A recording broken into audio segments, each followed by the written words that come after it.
सोलापूर महानगरपालिकेच्या सभागृहात आज महापौर विनायक कोंड्याल यांच्या अध्यक्षतेखाली सन 2026-27 चे अंदाजपत्रक सादर झाले. पण अंदाजपत्रकापेक्षाही सभागृहाबाहेर चर्चा घडवून आणली ती एका वेगळ्याच विस्मरणाने आणि एका महिला नगरसेविकेच्या बेधडक आवाजाने. सभागृहात स्थायी समितीच्या सभापती रंजिता चाकोते यांनी स्थायी समितीचे अंदाजपत्रक सादर करताना सिद्धरामेश्वर, पंढरपूरचे विठोबा आणि अक्कलकोटच्या स्वामी समर्थांचे भक्तिभावाने स्मरण केले. दैवी पीठांना मनोभावे वंदन केले. मात्र ज्या पंतप्रधान नरेंद्र मोदी आणि मुख्यमंत्री देवेंद्र फडणवीस यांनी 3 आमदार यांच्या नावाचा जप करून त्यांच्या प्रतिमेच्या आधारावर प्रचार करून त्या निवडून आल्या, त्या वरिष्ठ नेत्यांचे मात्र सभागृहातील भाषणात नामोनिशाणही नव्हते. देव आठवले पण नेते विसरले हे चित्र भाजपच्या वर्तुळात चांगलेच चर्चेत आले.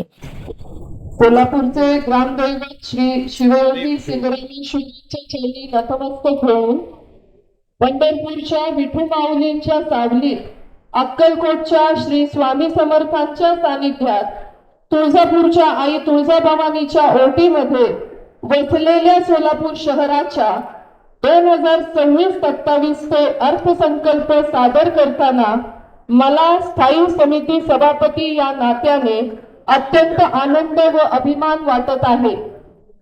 माननीय महापौर व सभासद बंधू भगिनींनो, सन 2026-27 चे अंदाजपत्रक अ, क व ड आपल्या पुढे सादर करीत आहे. हीच कथा सभागृह नेते नरेंद्र काळे यांचीही. अंदाजपत्रकीय भाषण करताना काळे यांनीही आपल्या पक्षाच्या शीर्षस्थ नेत्यांचा उल्लेख टाळला. भाजपच्या नेत्यांच्या नावावर मते मागायची आणि सत्तेत आल्यावर त्यांचे नाव विसरायचे हा नवा पायंडा सभागृहात उपस्थितांच्या भुवया उंचावून गेला. नेत्यांच्या नावावर सत्ता मिळवायची आणि सत्तेत आल्यावर नेत्यांनाच विसरायचे हे कुठले राजकीय शहाणपण? आणि ज्या पक्षाच्या छत्राखाली बसला त्याच पक्षाच्या कार्यकर्त्याला दाबण्याचा प्रयत्न हे कुठले नेतृत्व?